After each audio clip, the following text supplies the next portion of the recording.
নমস্কার। আজকের খবরের দুনিয়ায় আপনাদের স্বাগত। আপনারা জানেন সাম্প্রতিককালে পাকিস্তান, বাংলাদেশ ও চীন তিনজনে মিলে একটি মিটিং সংগঠিত করেছে। এই মিটিংয়ের অনেকগুলি উদ্দেশ্য ছিল।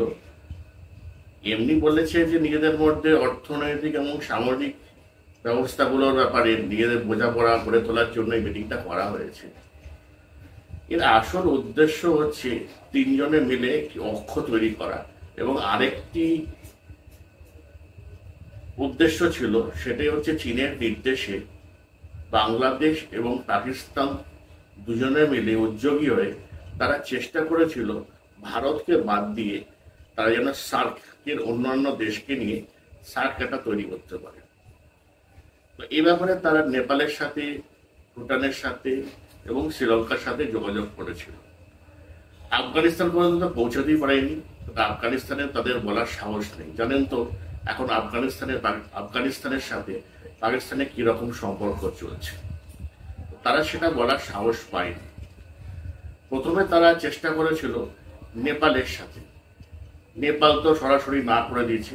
নেপাল, ভুটান এবং শ্রীলঙ্কা তিনজনই একই স্বরে না বলে দিয়েছে ও পরিষ্কার করে বলেছে যে তারা এই অবস্থায় কোনো অবস্থাতেই ভারতের বিপক্ষে গিয়ে বা ভারতকে বাদ দিয়ে কোনো অক্ষ বা কোনো গোষ্ঠীর মধ্যে তারা থাকবে না।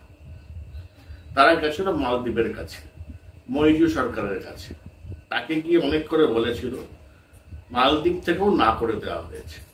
তারা বলেছে, মালদ্বীপের যে মইজু আছে সে বলেছে যে অনেক চেষ্টা প্রয়ত্ন করে শেষ পর্যন্ত আমরা আবার ভারতের কাছে ফিরে এসেছি। প্রথমে ভারত বিরোধী মন্তব্য করার পর যে অবস্থা, আমাদের অর্থনৈতিক সমস্যার শোষণের সৃষ্টি হয়ে গিয়েছিল, ভারতবর্ষ থেকে সমস্ত পর্যটন সব বন্ধ হয়ে গেছিল, ব্যবসা বাণিজ্য সব বন্ধ হয়ে গেছিল। শেষ পর্যন্ত চীনের প্রচুর লোনের সম্মুখীন আমরা হয়ে গেছিলাম। এই ভারত থেকে কিছু টাকা পয়সা নিয়ে শোধ করে আপাতত একটা জায়গায়, স্থায়ী জায়গায় এসে দাঁড়িয়েছে। এখন আর নতুন করে ভারতের সাথে সম্পর্ক কোনোভাবেই খারাপ করা যাবে না। তারা সেই অবস্থাতে নেই। তো এই চারিদিক থেকে তারা বিভ্রান্ত হয়ে ফিরে এসছে। এখন তারা নিজেদের মধ্যে একটা মিটিং সংগঠিত করেছে। এই দেখে ওই যে বললাম, বাংলাদেশের কিছু আন্তর্জাতিক সম্পর্ক বিশেষজ্ঞ স্বঘোষিত আছে, তারা নিজেদের মধ্যে টিভি পর্দায় এসে বা ইউটিউবের পর্দায় এসে তারা মন্তব্য করে দিয়েছে। এর ফলে ভারতীয় সৈন্যবাহিনীর যিনি সিডিএস শ্রী অনিল চৌহান, তিনি একটি মন্তব্য করেছেন যে এই ত্রিশক্তির মিলনে ভারত উদ্বিগ্নতা প্রকাশ করেছে।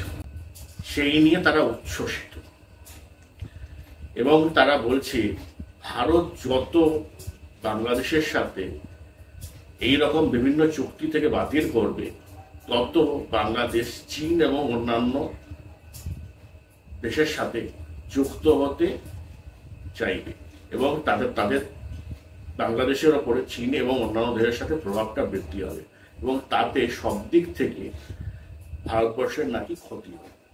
এখন একটু ভালো মতো আলোচনা করে দেখা যায়, পাকিস্তানের সাথে চীনের বন্ধুত্ব এ তো বহু বছর ধরে চলে আসছে। এই অপারেশন সিন্দুরের সময় আপনারা দেখতে পেয়েছেন, সেই অবস্থাতেও পাকিস্তানকে চীন যুদ্ধাস্ত্র দিয়ে এবং বিভিন্ন রকমের ইলেকট্রনিক তথ্য সরবরাহ করেছিল। তো তাদের মধ্যে যে একটা নিজেদের মধ্যে সংযোগ আছে, এটা নতুন কথা না, এটা অনেক আগে থেকেই চলছে। সাম্প্রতিকভাবে তার মধ্যে জুড়েছে হচ্ছে কি বাংলাদেশ। এখন বাংলাদেশ জোড়ার ফলে ভারতের কি ক্ষতি হতে পারে সেটা একটুখানি চিন্তা করে দেখা যায়। এখানে আমরা কথাটা বলবো বাংলাদেশকে নিয়ে। বাংলাদেশ এই অবস্থায় নিজেকে অনেক বেশি গুরুত্বপূর্ণ মানতে শুরু করেছে, অথচ 5 পয়সারও গুরুত্ব নেই। ভারতবর্ষের একদম 3 দিক থেকে ঘেরা পেটের ভেতর বলা যেতে পারে বাংলাদেশ মনে করে তারা কোনো অস্থিরতা সৃষ্টি করলে, বিচ্ছিন্নবাদকে যদি মদত দিতে পারে বা গোলযোগ সৃষ্টি করলে ভারতের বিভিন্ন রকমের সমস্যা তৈরি হয়। বাংলাদেশ ভুলে যাচ্ছে তাদের চারিদিক থেকে, অর্থাৎ তিন দিক থেকে ভারতবর্ষ ঘিরে ধরে রয়েছে। এবং সব জায়গায়, বাংলাদেশ এত ছোট একটি জায়গা, রাষ্ট্র, সব জায়গায় প্রায় কামানের গোলার আমদানি করে যাচ্ছে। সেখানে কোনো মিসাইল টিসাইলেরও মারার দরকার নেই। কিছু কামান যদি চালিয়ে দেওয়া হয় তিন দিক থেকে, তাতেই বাংলাদেশের যে অবস্থা, বাংলাদেশের যে সামরিক শক্তি, ও তো ফু দিলে উড়ে যাবে। এখন পাকিস্তান বা চীন বাংলাদেশের সাথে সম্পর্ক করে তাদের কি লাভ হবে? আর্থিক দিক দিয়ে কিছু লাভ হতে পারে রাষ্ট্রের সাথে, সেটা অন্য ব্যাপার। সামরিক দিক থেকে কথা বলছে, চীনের সীমান্ত ভারতবর্ষের সাথে একদম লাগোয়া উত্তর দিকে রয়েছে, আর পশ্চিম দিকে রয়েছে পাকিস্তানের সীমান্ত। এমন ব্যাপার নয় যে এই দুটি শত্রু দেশ আমাদের থেকে অনেক দূরে রয়েছে, তারা প্লেনে করে ডাইরেক্ট আক্রমণ করতে পারছে না। বাংলাদেশে এসে তাদের একটা বেশ যদি তাকে উপহার দেওয়া হয়, তো সেদিক থেকে নেমে তেল ভরে তারা আক্রমণ করতে পারবে, আবার ফিরে যেতে পারবে। তারা তো নিজেদের জায়গা থেকে সরাসরি আক্রমণ করতে পারে। আর ভারতবর্ষ প্রথম থেকেই 2.5 শত্রুর সাথে যুদ্ধের জন্য প্রস্তুতি নিয়ে রেখে দিয়েছে। এটাকে ভারতবর্ষের ভাষায় বলা হয় 2.5 ফ্রন্ট ওয়ার। এটা প্রস্তুতিটা প্রথম থেকেই ছিল। এখন তাকে সিডিএস আমার চেয়ে তো অনেক বেশি বোঝে, যে যিনি আর কি সামরিক বিশেষজ্ঞ, সামরিক আধিকারিক সিডিএস অনিল চৌহান, সেটা তো নিঃসন্দেহ। তিনি তার কথাটা কি বলতে চান? তিনি তো আর্থিক ক্ষেত্র নিয়ে বলবেন না, বা পররাষ্ট্র নিয়েও কথা বলবেন না, তিনি করবেন সামরিক চিন্তা ভাবনা থেকে। তিনি তার উদ্বিগ্নতার কথা জানিয়েছেন। একই সাথে যদি তিনটে দেশের সাথে যদি যুদ্ধ করা হয়, সেক্ষেত্রে তাদের বিমান বাহিনীর বেশ কিছু ঘাটতি রয়েছে। এই বিমান বাহিনীর ঘাটতিটা পূরণ করার জন্য চেষ্টা করার কথা বহুদিন ধরে বলা হচ্ছে। বর্তমানে পুরনো যে বিমান বাহিনী রয়েছে তাদেরকে রিটায়ার করে দিতে হবে, তাদেরকে সরিয়ে দিতে হবে, তাদের জায়গায় নতুন নতুন বিমানদের নিয়ে আসতে হবে। এই মুহূর্তে ভারতবর্ষের প্রয়োজন 42 স্কোয়াড্রন, মানে এক একটি স্কোয়াড্রনে, মানে ধরে নিন 18টি করে যদি প্লেন থাকে, তা আমাদের 42টি স্কোয়াড্রনের বিমানের প্রয়োজন রয়েছে। তো বর্তমানে প্রায় 32 স্কোয়াড্রনের মতো রয়েছে, আর বাদ বাকি যা রয়েছে সেগুলো একটু পুরোনো দিনের প্লেন রয়েছে। কিন্তু ভারতের তো মিসাইল রয়েছে প্রচুর, এবং তার রেঞ্জ এবং ভ্যারাইটিস এবং তার গতি একদম সর্বাধুনিক। মানে এক্ষেত্রে পৃথিবীর যে কোনো 1 নম্বর শক্তিশালী দেশকেও তারা চ্যালেঞ্জ দিতে পারে। তাই তার উদ্বিগ্নতা সামরিক দিক থেকে ঠিকই আছে। উন্নতি করার তো শেষ হয় না, উন্নতিটা সারা জীবনই করতে হতে পারে, এবং করার চেষ্টাও চলছে, সেভাবেও চলছে। ভারতবর্ষ প্রতিদিন ডিফেন্সে যেভাবে উন্নতি করতে শুরু করে দিয়েছে, আগে সামরিক বাহিনীর কোনো রপ্তানি ছিল না, এখন প্রচুর টাকা সামরিক বাহিনীতে রপ্তানি করা হয়, এবং সেই টাকা দিয়ে কিছু যুদ্ধাস্ত্র কেনাও হয়। 2032 সালের পর থেকে ভারতবর্ষ সামরিক বাহিনী একটি এখন যা মানে প্রজেক্টগুলো হাতে নিয়েছে, ভারতীয় সৈন্যবাহিনী, ভারতীয় সামরিক বাহিনী আগামী দিনে রপ্তানি বাণিজ্যে একটি বিশেষ জায়গায় পৌঁছে যাবে। কারণ দেশীয় উৎপাদন বহুল পরিমাণে শুরু হয়ে গিয়েছে, কিন্তু সময় তো লাগবে সেটা করার জন্য। এবারে বাংলা এই দেখে বাংলাদেশের কিছু স্বঘোষিত আন্তর্জাতিক সম্পর্ক বিশেষজ্ঞ তারা নিজেদের মধ্যে বলাবলি করতে শুরু করেছে। তারা ভাবে এমন যে তারা যেসব কথাগুলো বলে সেগুলো বোধহয় আমরা শুনতে পারি, ঠিক আছে, মিডিয়া জগতের লোকেরা শুনতে পারে, সেটাও ঠিক আছে। ভারতবর্ষের আধিকারিকরা, ভারতবর্ষের সৈন্যবাহিনী বা ভারতবর্ষের থিঙ্ক ট্যাঙ্ক বা ভারতবর্ষের সাউথ ব্লক, এগুলো যেন তাদের কথা শুনে সিদ্ধান্ত গ্রহণ করে। আরে ভারতবর্ষ যেসব স্যাংশন বাংলাদেশের প্রতি নিয়েছে, ভারতবর্ষ কোনো রকম বাংলাদেশের সাথে সম্পর্ক করতে আগ্রহী নয়। আগামী দেশের চীনের সাথেই যাক, আমেরিকার সাথেই যাক, আর যার সাথেই যাক, বাংলাদেশে কিছু করার অনুরোধ নেই। সুতরাং শুধু একটাই জিনিসই ভারতবর্ষ ব্যতিব্যস্ত হয়ে রয়েছে, এই বাংলাদেশিদের অনুপ্রবেশ। এই বছরের পর বছর ধরে এই অনুপ্রবেশ কত ভারতবর্ষ সহ্য করবে।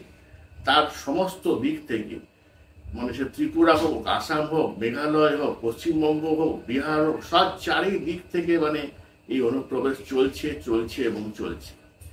তাদেরকে ফেরত পাঠানো শুরু হয়ে গেছে, এবং ফেরত পাঠালেও এমন মানে বেইমান দেশ, বেইমান মানে এত অসভ্য দেশ, নিজেদের নাগরিককে নিজেদের ফেরত দিতে চায় না। আবার বলে মানবিকতা হরণ হচ্ছে। আগামী দিনে আমার মনে হয় এদেরকে নিয়ে ভারতবর্ষ এমন করে যে আন্দামানে ওই সমুদ্রে গিয়ে ওখানে ফেলে দিয়ে আসে।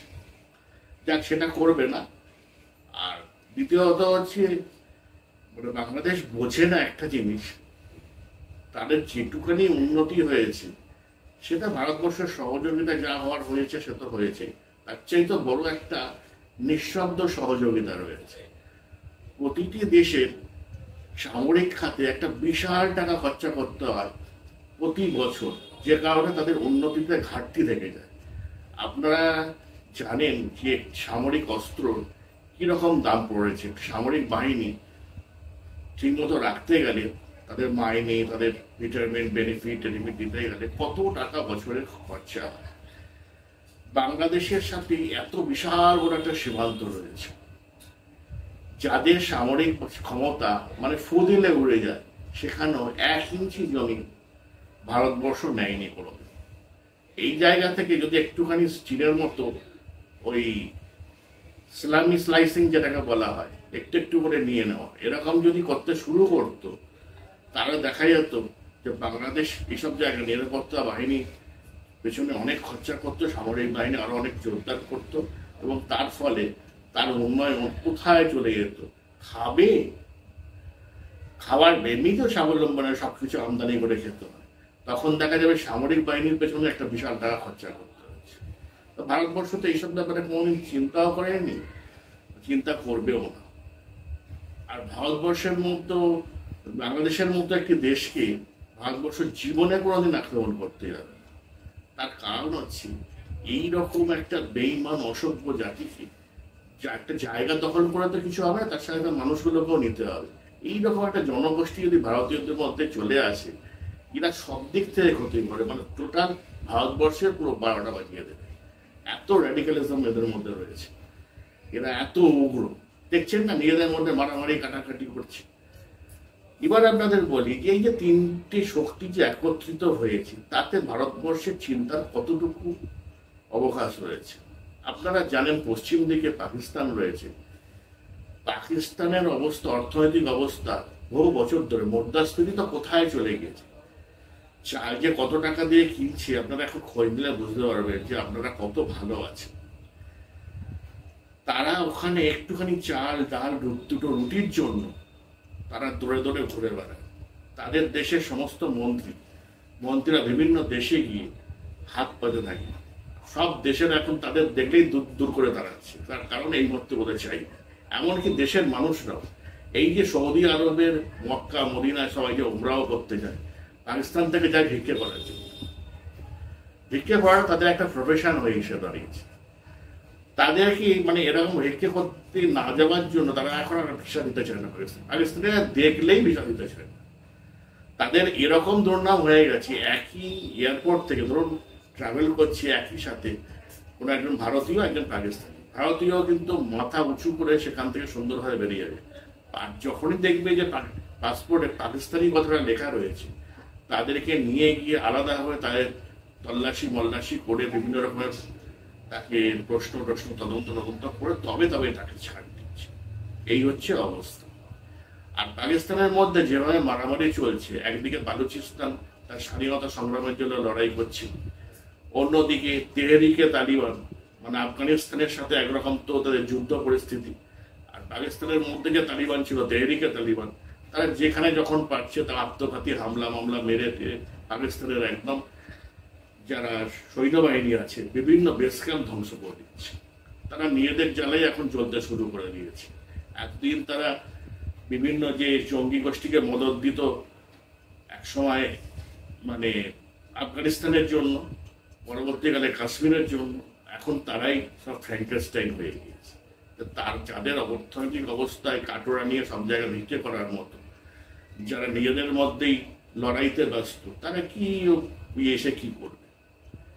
এবার চীন শক্তিধর দেশ, সেটা দিয়ে অবশ্যই চীনের অর্থনীতিও যথেষ্ট শক্তি, বিশাল শক্তি, এবং সামরিক দিক তো যথেষ্ট শক্তি, কিন্তু সেও তো লড়াই হচ্ছে আমেরিকার সাথে। এবার নিন্দুকেরা বলছি যে আমেরিকার তো শুধু এই গভর্নমেন্টকে, এই যে বর্তমান ইউনিস গভর্নমেন্টকে প্ল্যান করেছে, এমনি এমনি তো করেনি, অনেক টাকা পয়সা খরচা করে তারা প্ল্যান করেছে। এই প্ল্যান করেছে কিসের জন্য? তাদের এখানে একটা সৈন্যবাহিনীর জন্য একটা বেস তৈরি হবে। যদি সেখানে বেস তৈরি হয়ে যায়, আমেরিকা চীনের মধ্যে যা লড়াই, তো বাংলাদেশকে তো মানে একটা ধমক দেবে, সঙ্গে সঙ্গে বাংলাদেশ বলবে না না আমরা এসব অক্ষর মধ্যে দিই। বাংলাদেশের কি ক্ষমতা রয়েছে এই তিনজনের সাথে, তিনজনে মিলে একসাথে জোটবদ্ধ হবে? এই তো প্রায় 35%, আর আগের যা ছিল মোটামুটি ধরে এই 50%-এর মতো। শুল্ক দিলাতে এমনিতেই তাদের বস্ত্রশিল্প ধ্বংস হয়ে যাবে। যেভাবে মৌলবাদ বেড়েছে, মালয়েশিয়া থেকে তো 36 জনকে পাঠিয়ে দিয়েছে জঙ্গি সন্দেহ। তারা তদন্ত করে পাঠিয়েছে, শুধু সন্দেহ করে না, তদন্ত করে পাঠিয়েছে। আগামী দিনে তো বিভিন্ন দেশ থেকে যেভাবে ভিসা বাতিল হতে শুরু করে দিয়েছে, তো যেতেও পারবে না বাংলাদেশ থেকে লোকেরা, কাজও করতে পারবে না, রিমিটেন্সও পাঠাতে পারবে না। যা এখন অল্প যা হচ্ছে। আর বাংলাদেশের তো বর্তমানে শিল্প পরিকাঠামো নতুন করে তো বিনিয়োগ হচ্ছেই না, প্রচুর শিল্প কারখানা বন্ধ হয়ে গেছে, বস্ত্রশিল্পেই তো 50টির বেশি বন্ধ হয়ে গেছে। এইরকম অবস্থায় আগামী দিনে আরেকটি পাকিস্তানের সহযোগী, তাদের আব্বুর মতো একটি ভিখারি রাষ্ট্র আরেকটি ভিখারি রাষ্ট্র হতে যাচ্ছে। তো তারা কিসে লোক? এই সব ভিখারিগুলোর সাথে একটা বড় লোক যদি থাকে, কি এমন ক্ষতি করবে? আর আরেকটা কথা বলছি, যদি ক্ষতিকর হয়েও থাকে, ভারতবর্ষ বর্তমানে অর্থনীতিতে এবং সামরিক শক্তিতে প্রায় চতুর্থ, আগামী দিনে তৃতীয় শক্তি হতে যাচ্ছে। সেগুলো এই পথটা তো একদম গোলাপ ফুল বেছানো থাকবে না। তারা ভারতবর্ষ জানে যে কখনো চীনের মদতে, কখনো আমেরিকার মদতে, পাকিস্তানকে দিয়ে, বাংলাদেশকে দিয়ে, বা বিভিন্ন ধরনের এই ধরনের শক্তিকে দিয়ে তারা কি করবে? ভারতবর্ষের চলার পথে বিভিন্ন রকমের বাধা সৃষ্টি করতে থাকবে। এই ধরনের খুচখাচ, কোনো জায়গায় ঝামেলা, ছোটখাটো যুদ্ধ, কনফ্লিক্ট, এগুলো থেকেই যাবে। এইগুলোর সাথে থেকেই লড়াই করেই নিজের যোগ্যতার পরিচয় দিয়ে ভারতবর্ষকে আরো এগিয়ে যেতে হবে। তৃতীয় স্থানে তো যাবেই, তারপরেও আরো অনেক দূর যেতে হবে। একবার চিন্তা করে দেখুন, যে ইংল্যান্ড, যে ব্রিটিশরা ভারতবর্ষকে প্রায় 200 বছরের ওপর রাজত্ব করে গেছে, অর্থনীতিতে ভারতবর্ষ তাদেরকেও পেছনে ফেলে দিয়েছে।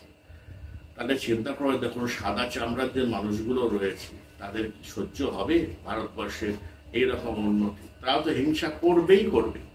আগামী দিনে জার্মানিকে টপকাতে যাচ্ছে।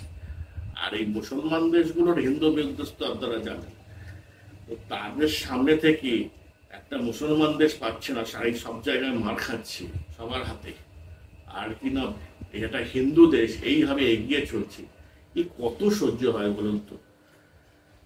সেটা কথা না, কথা হচ্ছে যে এই যে বাংলাদেশের যে আন্তর্জাতিক সম্পর্ক বিশেষজ্ঞগুলো ইউটিউবের পর্দায় এসে, টিভির পর্দায় এসে সংঘর্ষিত, এরা এসে আলোচনা করে, এরা ভাবে এই স্যাংশনগুলোর ব্যাপারে যদি ভারতবর্ষকে বোঝানো যায়, কি ভারতবর্ষ যত নাগরিক ভিসা না দেবে, যত মেডিকেল ভিসা না দেবে, চীনে গিয়ে তারা থাকবে, চীনে গিয়ে তারা চিকিৎসা করাবে, চীন থেকে এখানে হসপিটাল তৈরি হবে, বলতে তো কোনো বাধা নেই, মুখের জোরে বাংলাদেশিদের কাছে পৃথিবীতে কেউ আসতে পারবে না। বাড়িয়ে বলা, মিথ্যে কথা বলা আর মুখের জোর বাংলাদেশিদের সাংঘাতিক। তাই এদের সম্বন্ধে কথা বাড়িয়ে সময় নষ্ট করে লাভ নেই। চীন কোনোদিনই ভারতবর্ষের সাথে সরাসরি লড়াইয়ে যাবে না, এটা ভালো করে জেনে নিন। যেমন চীনও একটি মহাশক্তিধর দেশ, ভারতবর্ষ একটি মহাশক্তিধর দেশ। আমেরিকা বহু চেষ্টা করেছে ভারতবর্ষকে চীনের বিরুদ্ধে লাগানোর জন্য, যেমন রাশিয়ার বিরুদ্ধে ইউক্রেনকে লাগিয়েছে। কিন্তু ভারতবর্ষ এবং চীন নিজেদের মধ্যে কোনোদিনই লড়াই করবে না, কারণ দুজনের মধ্যে লড়াই হলে এই লড়াই থামবে না। দুই মহাশক্তিধরের সাথে লড়াই হলে কেউ তো হারবে না। এই এই যুদ্ধে কেউ জিততে পারবে না। এই যুদ্ধ যতদিন চলবে দুপক্ষেরই এত বিশাল ক্ষতি হবে, তারা মানে প্রস্তর যুগে ফিরে যাবে, যেটা বহু দেশ চায়। এবং এর ফলে মানে যুদ্ধটা একটা সময় গিয়ে পরমাণু যুদ্ধে এসে দাঁড়াবে। আর পরমাণু যুদ্ধ যখন এসে দাঁড়াবে তখন মানে কি হবে, পরমাণু যুদ্ধ তো শুধু দুটি দেশের মধ্যে হয় না, টোটাল এই এশীয় অঞ্চলে মানে তেজস্ক্রিয়তা ছড়িয়ে আশপাশের বিভিন্ন দেশ এতে ক্ষতিগ্রস্ত হবে। সুতরাং সেই অবস্থা কেউ চাইবে না। দুই দেশেরই ম্যাচিওর রয়েছে, বাংলাদেশের মতো পাকিস্তানের মতো এরকম মানে স্টুপিডিটি করার মতো মানুষ চীনেও নেই, ভারতবর্ষও নেই। সুতরাং ভারতবর্ষ এবং চীনের মধ্যে ছোটখাটো গন্ডগোল হবে, একে ওকে সীমান্তে কিছু গন্ডগোল হবে, একে ওকে পাকিস্তানকে তাতিয়ে কিছু ক্ষতি করার চেষ্টা করবে, ইন্ডিয়া কি করবে, হয়তো ভিয়েতনামকে ব্রহ্মস দেবে, বা এই জাতীয় জিনিসগুলো চলবে। কিন্তু সরাসরি চীনের সাথে কোনো যুদ্ধ হবে না। পাকিস্তানের সাথে বোধহয় তার খেয়ে দিয়ে খায়নি, যতই শিক্ষা দিন না কেন এদের শেষ হবে না। আর একটা কথা, বাংলাদেশ কিন্তু মানে শুধু যুদ্ধের সময় থেকে নয়, পরবর্তীকালে মানে এরা ভাবে কি, ওই যে বলে না পাগলের সুখ মনে মনে, শুধু পাগলের সুখ মনে মনে না, মূর্খের সুখও মনে মনে। এরা মানে একদম মনের প্রাণে বিশ্বাস করে নিয়েছে যে এই যুদ্ধে পাকিস্তানের কাছে ইন্ডিয়া হেরে গিয়েছে এবং ভারতবর্ষের প্রভূত পরিমাণ ক্ষতি করেছে। পাকিস্তানের ছোট দেশ হয়েও তারা বিশাল লড়াই করেছে। তার কারণটা হচ্ছে কি, পাকিস্তান হচ্ছে মুসলমান দেশ, তারা হচ্ছে মুসলমান দেশ, মুসলমানরা সর্বকৃষ্ট জাতি, মুসলমানরা কারোর কাছে হাঁটতে পারে না। এদিকে দেখো সারা পৃথিবী ধরে মার খাচ্ছে। এদের নিয়ে আলোচনা করাটাই বৃথা। যাই হোক, আজকের ভিডিওটা এই পর্যন্ত রাখলাম। আপনারা সুন্দর থাকবেন, ভালো থাকবেন। আপনাদের সাথে দেখা হবে নেক্সট ভিডিওতে। নমস্কার।